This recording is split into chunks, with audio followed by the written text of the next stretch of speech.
el lugar más peligroso del internet y del mundo real, ¿eh? Y del mundo real. Video del señor Lodragul, que para mí me parece un canal de YouTube de alto, pero alto valor. Este hombre de verdad trae historias muy buenas, muy enigmáticas y que entretienen bastante.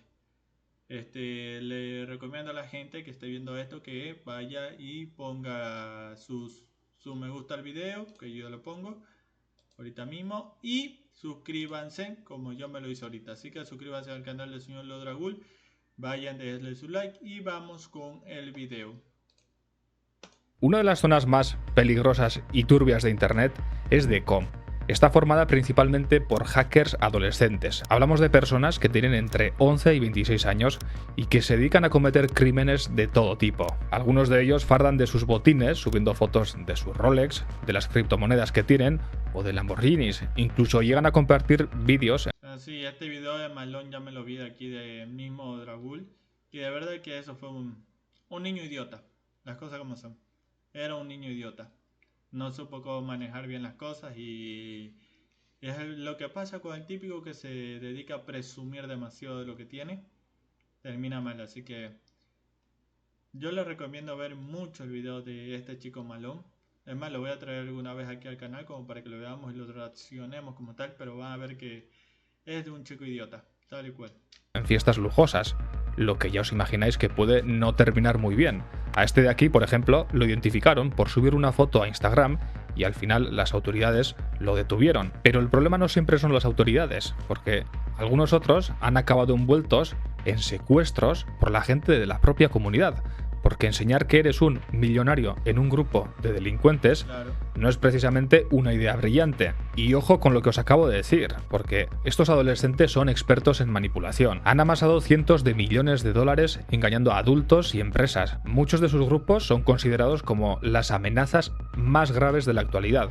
Hablamos de una comunidad de miles de miembros, de gente con la capacidad de cometer crímenes en la vida real con un solo clic. Algunas de sus acciones incluso se han llegado a tratar como amenazas terroristas, porque DECOM cuenta con zonas mucho más oscuras, con grupos formados por neonazis, satánicos y PDFs, donde lo que importa es cometer el crimen más inhumano posible. O sea, aquí es donde yo me digo, ¿dónde carajo están los padres de esta gente?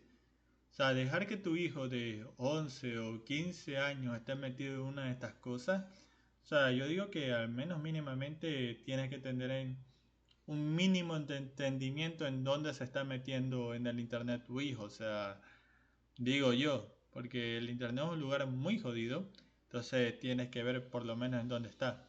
Esto es jodidísimo.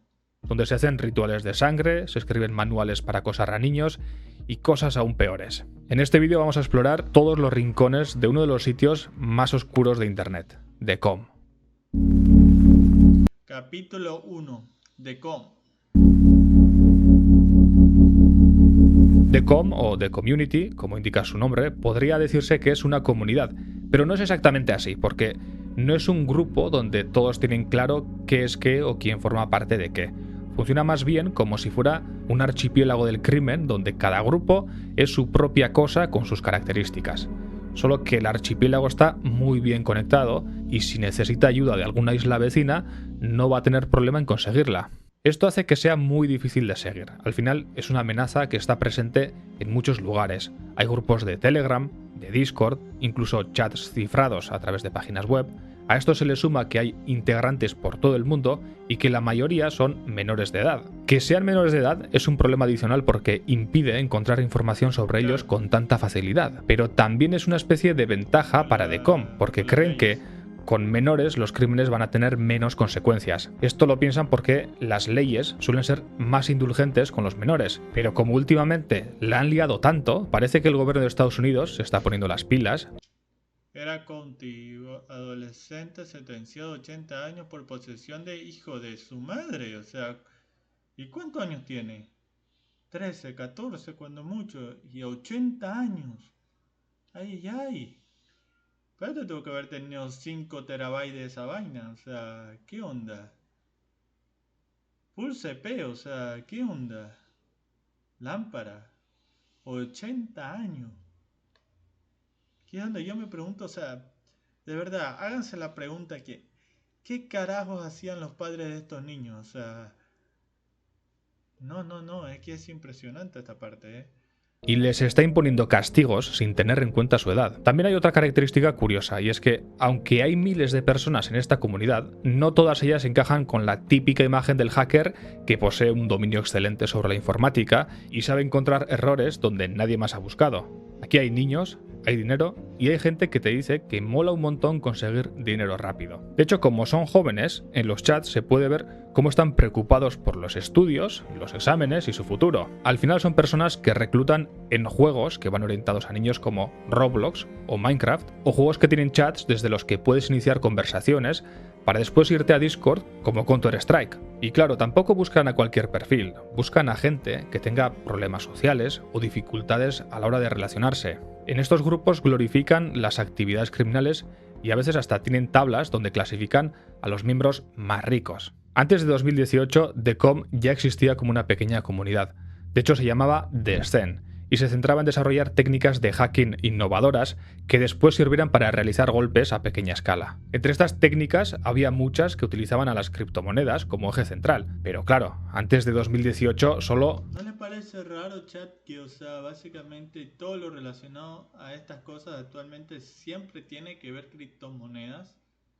O sea, personalmente la criptomoneda me parece un mundo muy, creo que sé, demasiado arriesgado como para meterte en esa cosa. Algunos frikis sabían que existía esto de las criptomonedas, o sea que no merecía la pena estafar a nadie porque aún no había grandes botines. Pero esto cambió a partir de 2018, cuando Bitcoin subió de precio. Entonces aparecieron los millonarios y las técnicas de hacking que se habían ido desarrollando en The Scene cobraron más sentido. Entre 2018 y 2022 ganó fuerza el método del SIM swapping. Se hizo popular porque era sencillo y existía la posibilidad de volverte millonario de la noche a la mañana. El SIM swapping es una estafa que no requiere conocimientos avanzados de hacking. Se basa en ingeniería social. La idea es suplantar la identidad de la víctima para lograr que la compañía telefónica te clone su tarjeta SIM. De esta forma, un hacker consigue la tarjeta SIM de la víctima y consigue acceder a todos los mensajes de la víctima, lo que incluye los típicos SMS de recuperación de contraseña. Y claro, con esto pueden meterse en sus cuentas, ver, por ejemplo, en qué exchange tienen cuentas, tal vez cuánto dinero tienen, información íntima o incluso sacarles dinero. The Com robaba millones de dólares con esta técnica. Así es como con 15 años gestó uno de los mayores robos de cripto de la historia. Ahora sufre las consecuencias. Mira que tenían 15 años. Yo con 15 años me clavaba 4 pajas al día y estos manes roban millones. Lámpara. El SIM swapping. Además empezaron a profesionalizarse gracias a ella, porque tú al hacer SIM swap puedes engañar a unas cuantas personas para que te clonen los teléfonos de alguien. Pero ellos fueron un paso más allá y lograron hacer que algunos trabajadores de algunas tiendas trabajaran para ellos, lo que les permitía clonar las tarjetas con mucha más facilidad. Ofrecían en algunos casos hasta $20,000 semanales para quien hiciera esa tarea. El tema es que en esta etapa no solo estuvo de moda el SIM swapping. Esto sucedió más o menos en 2020-2021, durante el COVID. Como aquí todo el mundo estaba en casa, hubo una especie de boom en la cantidad de adolescentes que se metían en The Com. De los nuevos que llegaron, algunos iban al SIM swapping, pero otros empezaron a tener nuevas preferencias que eran bastante turbias. Y así nacieron grupos que colaboraban con PDFs y bandas de hackers. Entre esos se puso de moda la sextorsión, que es básicamente aprovecharse de los nudes o fotos íntimas de una persona para pedir rescates y extorsionarla. Esto es lo peor, gente. No, de verdad, esto es lo peor. Si algún día, yo que sé, por cuestiones de romance o algo así por el estilo, te pasan, no lo andes compartiendo. No lo andas compartiendo, preferiblemente no lo compartas. O sea, esto es lo peor. Porque bueno, es la sexualidad de cada quien y preferiblemente no lo compartas. Ya de base, o sea, tienes que saber a quién le envías eso, pero preferiblemente no lo compartas ni hagas este tipo de cosas. Esto es lo peor. Esto es asqueroso y rastrero. Técnica pudo suponer un peligro realmente grave a nivel psicológico. Además, como la técnica también consistía en manipular, ellos ya tenían cierta base gracias al SIM swapping. Y lo peor de todo es que lo enfocaban a niños, porque lo que querían era ver hasta qué punto podían romper a la persona y obligarle a hacer las cosas más extremas posibles. Era lo que llamaban su arte, y solo unos pocos eran dignos de participar en él. Claro que no para todos era lo más apetecible meterse en ese subgrupo en DECOM. Por otro lado estaban los que aborrecían esta nueva escisión, que no solo acosaba a menores, sino que también defendía ideologías extremas como el nazismo. Al final acabó organizándose una especie de guerra interna y DECOM se dividió. Surgió HackerCom, aquellos que mantenían la esencia de 2018, y ExtortionCom, que eran estos nuevos que tenían las ideologías cuestionables e inhumanas. Lo curioso es que para combatir, por definir lo que era DECOM, algunos de los miembros empezaron a especializarse en un nuevo tipo de ataque, uno que sucedía directamente en la vida real. Estos nuevos ataques podían ser secuestros, raptos o personas que estuvieran por la zona a la que enviaban a realizar tiroteos o lanzar cócteles Molotov. Pero pronto... No, pero ¿qué onda con la gente? Oye, pero está loca, ¿no? Está loca la gente últimamente, ¿no? El encierro le vino bien mal. A esta violencia le vieron otra utilidad. Lo de defender la ideología estaba muy bien, pero atacar a otros integrantes para robarles el dinero era más rentable. ¿Qué mejor víctima que aquel que ha estado robando contigo? El que roba a un ladrón tiene 1000 años de perdón. No tenían que esforzarse por buscar a millonarios porque los tenían allí mismo, entre ellos. Y así nació una tercera rama en DECOM, centrada en los ataques en la vida real, IRLCom. Esto nos deja 3 grandes ramas en DECOM: HackerCom, IRLCom y ExtortionCom. Y cada una de ellas es aún más oscura que la anterior. Pero para empezar vamos a hablar de HackerCom, la rama de hackers más clásica. Capítulo 2 de HackerCom. A ver, veamos cuál es este HackerCom, que según la más clásica de todas. Veamos. HackerCom es el original, el que tenía la ideología de conseguir las técnicas de hacking más innovadoras. Así que aquí están los equipos más punteros en cuanto a la capacidad de hacking. En las comunidades de esta rama nos encontramos bastantes SaaS maliciosos, o sea, softwares como servicio, pero que en este caso funcionan como un malware a medida. Estos softwares funcionan normalmente por suscripción y a veces se los venden a otros miembros del grupo o a gente de fuera, lo que nos deja con gente que es hacker, pero solo mientras pague la suscripción. Por ejemplo, tienen herramientas para robar criptomonedas para ataques de DOS, como DStat. Un ataque de DOS puede hacer que la web a la que ataques deje de responder porque sobrecargan tus servidores. También tiene servicios donde te dan packs en los que te explican cómo montarte una web falsa a medida para hacer phishing y quedarte con los datos de tus víctimas. Los precios rondan los $170 a la semana si quieres acceso continuo a las mejoras que van incluyendo, aunque también venden herramientas puntuales por unos $70. También venden datos de la gente, como tarjetas de crédito a unos $10, carnes de conducir a unos 8, hay servicios de lavado de dinero que rondan los $500 o $1000, y por encima de esto nos encontramos a algunos de los nombres que más problemas han dado últimamente: Scattered Spider, Lapsus, Shiny Hunters. Estos son los grupos más destacables. Los de Scattered Spider han protagonizado ataques a 2 de los resorts de casinos más grandes del mundo. Al MGM, por ejemplo, en Las Vegas, lo dejaron inoperativo durante varios días. Además han atacado a aerolíneas, al metro de Londres y a cadenas de tiendas en Reino Unido. Pero está en todo lo hijo de su madre. Hablamos de que los daños que han ocasionado superan los $500 millones. Su operativa también se basa en la manipulación y el engaño a través del SIM swapping, como el resto de HackerCom. Otros grupos como Lapsus se han dedicado a extorsionar robando información sensible, también con SIM swapping, a veces con empleados de las propias teleoperadoras que reclutaban a través de anuncios. Además atacaban algunas de las empresas más grandes que existen. Por ejemplo, entre sus víctimas están Nvidia, Microsoft o Samsung, y el otro grupo les ha pedido a todas ellas rescates millonarios a cambio de no filtrar información. Además de eso, se llegaron a colar en 16 bases de datos de las autoridades federales. Entre los integrantes de Lapsus está el muchacho de 17 años que filtró los clips de GTA 6. Es este de aquí, al que veis sosteniendo ese tiburón perro. Robó 90 clips y el código fuente de GTA 6. Hijo de su madre, con 17 años robó eso. O sea, para que un niño de 17 años te lo robe, o sea, ¿qué onda? ¿Qué onda con lo de Rockstar? ¿Está trabajando o no está trabajando? ¿Y esa seguridad? ¿Qué onda? Lapsus, a diferencia de otros grupos, no utiliza ningún ransomware, es decir, roba la información, pero no la cifra. Solo amenaza con hacer públicos los datos sin que la empresa pierda acceso a ellos. Otros que se han puesto las pilas con esto de pedir rescate son los que pertenecen a Shiny Hunters. Su nombre probablemente sale de Pokémon, donde los Pokémon Shiny son Pokémon que cambian de color y son muy difíciles de encontrar. En este caso, los Pokémon Shiny son organizaciones millonarias. Por ejemplo, han robado la información de clientes premium de Pornhub, después amenazaron con hacer público el nombre real de los... Nah, gente, a ver. Nah. Pagar para ver no por ya es caer muy bajo. Pagar para ver no por es caer muy bajo. Muy bajo. Nah. O sea,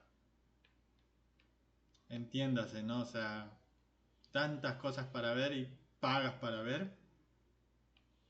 Los usuarios con su historial si Pornhub no pagaba un rescate. Lo más turbio es que este grupo utiliza las guías antiguas de sextorsión que otros miembros de DECOM utilizaban para realizar acoso infantil, manipular o extorsionar a menores de edad. Solo que los Shiny Hunters no las usan con niñas, las usan con empresas. Llamaban a estos conocimientos en los manuales State of the Art. La idea en esas guías era enseñar a los nuevos miembros a encontrar información sobre chicas jóvenes que apenas tuvieran huella digital. Investigar buscando información pública en Internet de alguien es lo que se conoce como OSINT, Open Source Intelligence, y en parte era una guía de OSINT, pero también tenía una operativa definida que consistía en 4 fases de manipulación psicológica que ellos transformaron para aplicarlo a su campo. Los preparativos consistían en conseguir direcciones, nombres, números de teléfono y al menos un nude, que sería una foto íntima. En este caso, en el caso de las empresas, serían datos comprometidos que no deberían salir a la luz, como el historial de los usuarios de Pornhub. Entonces pasaban el primer paso, de sequencing. La idea aquí era avisar de que se había producido la filtración, sin importar si los creían o no. Lo que buscaban era que se supiera que estaban ahí, y poco a poco iban enviando mensajes más amenazantes hasta filtrar fotos de la víctima o dar información personal muy concreta. En algunos casos también enviaban ataques con SWATs o los nudes a gente cercana a la víctima. Shiny Hunters lo aplicaba dándoles migajas a los periodistas con pedazos de los datos robados. Esto servía para que vieran que realmente tenían la información y que iban en serio.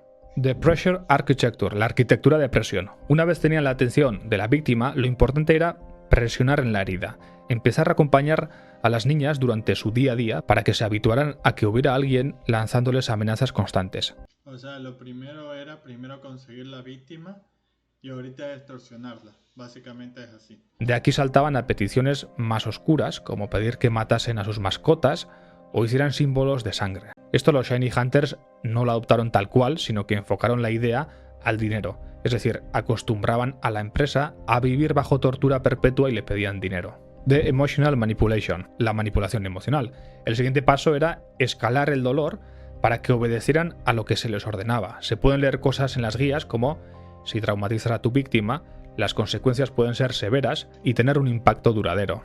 The Promises Designed to be Broken, las promesas diseñadas para romperlas. Esto es otra manera de atemorizar a sus objetivos, y la técnica final consistía en romper tratos para hacer que no supieran cuándo confiar y se creara una especie de relación tóxica con la que someter a sus objetivos. Puede que funcione con niñas, pero con empresas no debería ser así. Al final lo que logran con esto es crear una desconfianza que puede hacerles dudar a la hora de pagar el rescate. De hecho, los Shiny Hunters aplicaban muy bien estas promesas diseñadas para romperse, porque nadie creía que de verdad fueran a borrar los datos. Koda confirma la filtración justo cuando vence el plazo de la amenaza de Shiny Hunters. Si les pagaban el rescate. En general, la gente no confía en los grupos que salen de DECOM porque no han construido nada que respalde su confianza. La información que tiene la gente es la de que un grupo de adolescentes está pidiendo dinero y que a veces se pelean entre ellos. Por eso los Shiny Hunters suelen optar por la estrategia de decir que tienen que creerlos porque no les queda otra. Son conscientes de que no son de fiar, pero también lo usan a su favor. Aplican una lógica de que a la empresa solo le queda intentar algo, es decir, pagar el rescate y después rezar porque no se filtre nada. Otra forma de generar esa confianza es con el media brainwashing. Lo que hacen aquí es contactar a los bloggers y a los medios tradicionales. Por ejemplo, los Shiny Hunters publicaron amenazas de muerte a periodistas, jueces y analistas de ciberseguridad. Esto hizo que aparecieran en medios hablando de ellos, creando una imagen crecida y con apariencia de que eran más peligrosos de lo que realmente eran. Por otra parte, parece que últimamente todos estos grupos se están profesionalizando y utilizan técnicas más complejas. Han acabado sacando una herramienta de ransomware que sí encripta los datos llamada Shiny Spider y que es fruto de una colaboración entre los 3 grupos que hemos mencionado. Se llama Scattered Lapsus Hunters. Las autoridades al principio parecía que se tomaban a estas amenazas como algo anecdótico. Incluso los castigos que se le imponían eran muy laxos. Pero últimamente parece que se están tomando medidas más agresivas con los integrantes. Los que llevaban la web de Die Stat se enfrentan a unos 10 años en prisión y a multas. Al de GTA 6, Arion Kurtag, lo han internado en un centro hospitalario de forma indefinida. A Noah Urban, miembro de Scattered Spider, le han caído 10 años en prisión y 13 millones de multa. Tenemos ¿Pero en qué cosas se mete esta gente? un podcast sobre este asunto. Al presunto líder de Scattered Spider, Tyler Buchanan, podrían caerle 25 años. De miembros de Shiny Hunters se ha llegado a hablar de que podrían enfrentarse hasta 116 años de cárcel si se sumaran todos los delitos cometidos. Y como ya hemos dicho, esto es de lo menos turbio que hay en DECOM. En el siguiente nivel... O sea que esto es lo tranqui. Esto es lo tranqui. O sea, se meten con de todo y es lo tranqui. Todavía falta cosas más turbias. Dios mío. ¿Dónde están los padres de esta gente? Tenemos el Violence as a Service, un tipo de servicio que solo necesita una dirección, un crimen a cometer y un precio. La información necesaria para realizar tiroteos, secuestros, apuñalamientos, ataques físicos o asaltos. IRL.com. Me imagino que este debe ser el más jodido de todo, porque este lo hacen en la vida real, las cosas que hacen. En IRL.com nos encontramos con violencia en la vida real. IRL es In Real Life. Lo curioso es que a veces esta violencia en la vida real se dirige contra otros miembros de DECOM, como este caso de un adolescente que robó 238 millones de dólares en criptomonedas aplicando el método del SIM swapping, y una semana después alguien asaltó a sus padres para robarles el Lamborghini Urus, secuestrarlos y de paso pedir un rescate por ellos. Eran 6 asaltantes de entre 18 y 26 años. La policía los detuvo antes de que lograran salirse con la suya. Pero esto sienta un precedente bastante preocupante. Este chico había estado presumiendo de sus ganancias en un servidor de Discord con otros miembros que también habían participado en el golpe. Recordaréis a los otros chicos porque son los del caso de Malone Lam, que también... Ya, esto tienen que verse, gente. Sí me vi este de aquí, o sea... Una locura. Un idiota en toda su expresión, que tras de que roba el dinero se dedica a exponerse a sí mismo. O sea...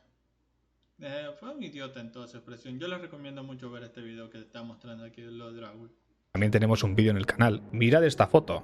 Es una foto de un chat de Telegram donde se puede ver cómo alguien buscaba a una persona en Escocia para que le lanzara ladrillos a una casa. Además, afirmaba pagar hasta 2.000 euros. Este vídeo, donde veis a unos chicos lanzando un cóctel molotov cerca de una ventana, es un vídeo que se graba como prueba para poder recibir el dinero. Los grupos operan a través de intermediarios para que se queden con el dinero hasta que ambas partes completan su parte del trato. Entre los servicios está el breaking, donde el crimen, o a lo mejor el delito en este caso, consiste en lanzar ladrillos a través de una ventana. Esto suele costar unos 1.000 dólares. El firebombing, que implica el uso de herramientas incendiarias, llega a los 5.000 dólares. Y luego está el full, que es dar una paliza, o el del secuestro. Uno de estos grupos es Brick Squad, donde vemos anuncios semejantes. El propietario del grupo, Yuki, dice que de momento nadie ha hecho un negocio rentable de esto, pero que se podría escalar fácilmente. Considera que es un servicio excelente para extorsionar a empresarios, políticos o llevar a cabo trabajos que suelen ser difíciles de contratar. Incluso que es un servicio de venganza perfecto para estafadores. Dice que la persona a la que le robas unos miles de dólares podría gastar otros tantos para hacer que lancen ladrillos a tu casa. Brick Squad también posee servicios más oscuros. Según Yuki, ofrecen la posibilidad de asesinato. Hijos de su madre, o sea, son toda una organización criminal en toda su expresión, o sea, hacen de todo. O sea, lámparas. ¿Dónde carajo están los padres de esta gente? De verdad me lo sigo preguntando. Pero ahí la cosa se complica. De hecho, haciendo fact-checking podemos encontrar que sí que hay casos de este servicio ofertado, incluso hay imputaciones del cargo de contratar un asesinato, pero no está documentado ningún asesinato por encargo consumado. Homicidios más azarosos sí que lo están y ahora lo veremos. Los grupos suelen poseer 4 funciones principales. El instigador, que sería la persona que ordena y financia el delito. El reclutador, que es el que se encarga de encontrar gente con la capacidad de llevar a cabo el delito. El facilitador, que es el que consigue los materiales, los contactos y lleva los costes financieros. y el autor material, que en este Brick Squad, por ejemplo, pueden ser los propios usuarios. Dentro de los grupos de hackers, a veces también atacan objetivos para amedrentarlos o como manera de hacer que se muestren cooperativos. Por ejemplo, a empleados de empresas que manejan información sensible se les puede hacer un ataque para que sean más cooperativos si les piden compartir información sensible. Por ejemplo, los de Scattered Spider podrían ponerse en contacto con algún miembro de Brick Squad para que agreda a algún trabajador de una compañía telefónica y les facilite el proceso del SIM swapping. Antes de que esto existiera, los propios SIM swappers tenían sus formas de llevar a cabo estas extorsiones con lo que se conoce como el swatting, que consiste en dar información falsa a las autoridades para que envíen estas patrullas de los SWATs. Las patrullas entran en la casa marcada como si fuera una amenaza real y como consecuencia hay casos en los que han llegado a... Bromista fue condenado a 20 años de prisión por una llamada falsa al 911 que provocó que la policía matara a un hombre inocente. No, amigo, pero ya lo que escala esto ya no tiene sentido, ¿eh? Directamente no tiene sentido. matar a los objetivos sin quererlo. Pensad que muchos de los jóvenes que están ahí están especializados en la manipulación social y la suplantación, lo que quiere decir que tienen grandes habilidades para fingir que se encuentran en una situación crítica. No les va a costar convencer de verdad a los servicios de emergencia de que está pasando algo grave, o incluso de que se trata de una amenaza terrorista. This is your brain when you're struggling to focus. And this is your brain when you're in the zone. But getting in the zone and Capítulo 4, gente. Extorsión.com. Ahora entramos en la parte más turbia de todo este entramado. En Extortion.com nos encontramos con grupos de ideologías extremas, nazismo, PDFs, satanismo y vídeos gore. Aquí lo importante ya no es conseguir dinero, es demostrar ante los demás que puedes perpetrar el crimen más oscuro posible. Hablamos de un grupo donde uno de sus miembros... No, pero o sea, estás por la calle. Estás por la calle, ¿no? De lo tranqui, quieres salir un rato, todo normal. Cuando de repente giras la cara y te encuentras con esto. Y es que luego dicen que no hay que ser presuntuoso, pero discúlpame, yo veo a este tipo así y no sé, a decirle hola, ¿cómo estás? No voy, personalmente.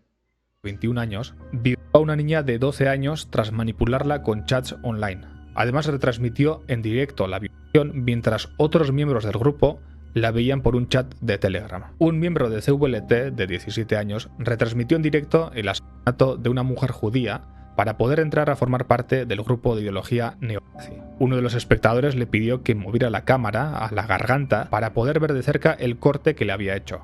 Al acabar, el miembro que estaba a punto de ser aceptado dijo: "Me siento como Dios.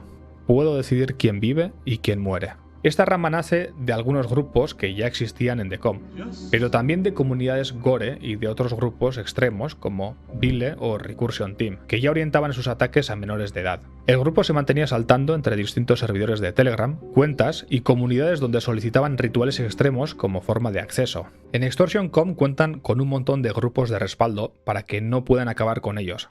Esto pasa porque en Telegram los grupos se cierran cuando se reciben unos 30 o 50 reportes de gente que ya está dentro. El problema es que para cuando lo tiran ya hay otro en su lugar y además del ritual necesario para entrar, las invitaciones cuestan dinero, por lo que muchos de los que pagan las invitaciones para combatirlo acaban rindiéndose cuando se quedan sin dinero. También se ve que existe cierto elitismo entre los miembros, una especie de prepotencia retorcida. Por ejemplo, dentro de los grupos de extorsionadores se podía ver cómo algunos miembros no respetaban a los novatos que llegaban y se creían capaces de alcanzar lo que ellos consideraban su arte. Incluso llegaron a crear una subdivisión llamada Anti-Extortion, que no tenía nada de noble y que consistía en los miembros viejos doxeando a los miembros nuevos para que no siguieran metiéndose en un territorio que no era suyo. No Lives Matter es otro grupo de este entramado. Está formado por neonazis. Entre sus miembros nos encontramos a un estudiante de 17 años que llevó a cabo un tiroteo escolar en Tennessee.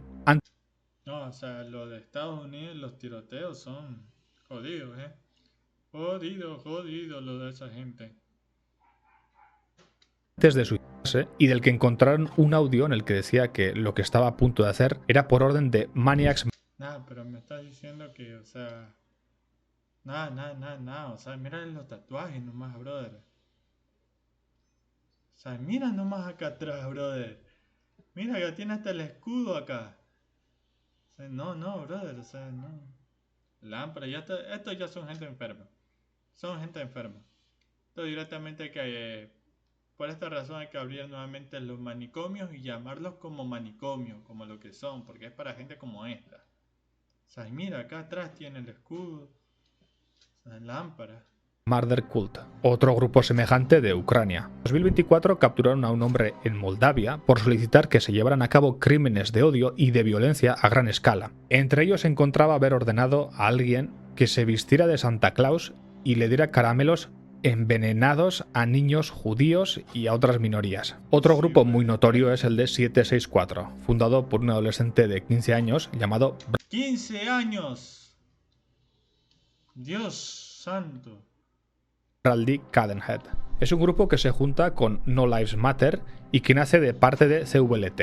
Ha dirigido una de las operaciones de explotación infantil más brutales que se hayan visto nunca. Son expertos en acoso y en manipulación psicológica. Utilizan fotos íntimas, información privada o amenazas físicas para lograr que sus víctimas se corten en cámara, maten a sus mascotas o incluso lleguen a quemarse el brazo sin apagar el fuego, con la esperanza de que la promesa de que dejarán de acosarlas se cumpla. Esto no pasa, las amenazas siguen y hay casos en los que llegan a hacer que se suiciden tras convencerlas de que ellos nunca dejarán de hacerles daño. Dentro del grupo existen libros de lore, donde se van apuntando todos estos crímenes como si fueran logros. Los miembros se mueven por una especie de búsqueda de reputación y estatus porque se sienten orgullosos de lo que hacen. El grupo tiene manifiestos donde dicen cosas como las mujeres deben ser violadas si eso perdura la raza blanca o aniquilar a todas las mujeres. En el grupo buscan a... ¿Qué onda con esta gente? Están mal de la cabeza. Están muy mal de la cabeza. Literalmente es un sitio jodidamente peligroso, pero ya fuera del internet, ¿eh? Tengan cuidado con esta gente. Si alguna vez se topa con esto, no.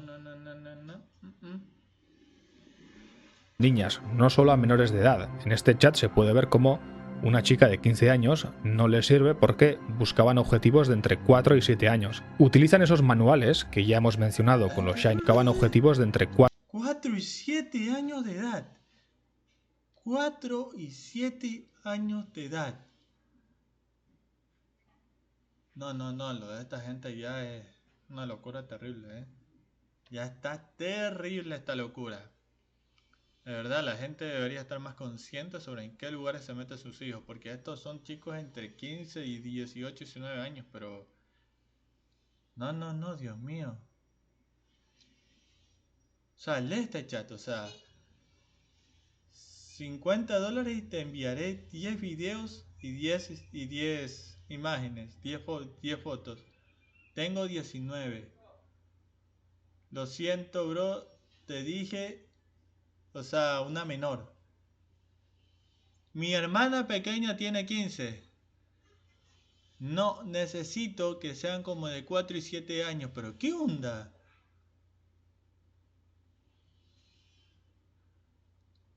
¿Qué onda con esta gente? Dios mío. Dios.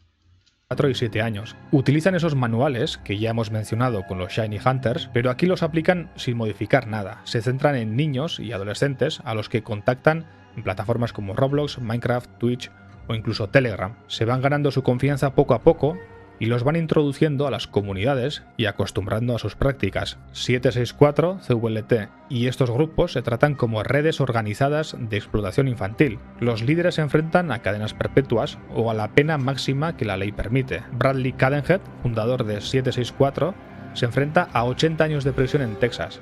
Tras este análisis de lo que es DECOM y los grupos que forman parte, creo que es más fácil entender por qué es un entramado complejo y difícil de contrarrestar.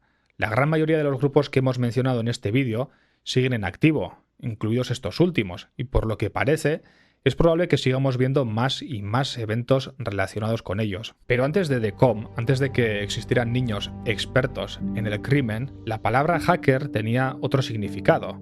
Hacker no necesariamente es sinónimo de ciberdelincuente. Uno de estos ejemplos, aunque también cometió algún que otro delito, fue Kevin Mitnick, un hacker legendario que fue un auténtico prodigio de la ingeniería social y del que se decía que era capaz de lanzar un misil nuclear silbando. una exageración, evidentemente. La historia de Kevin Mitnick es de las más apasionantes del mundo del hacking. Si queréis conocerla... Y bueno, señores, eso ha sido... ¡Fua!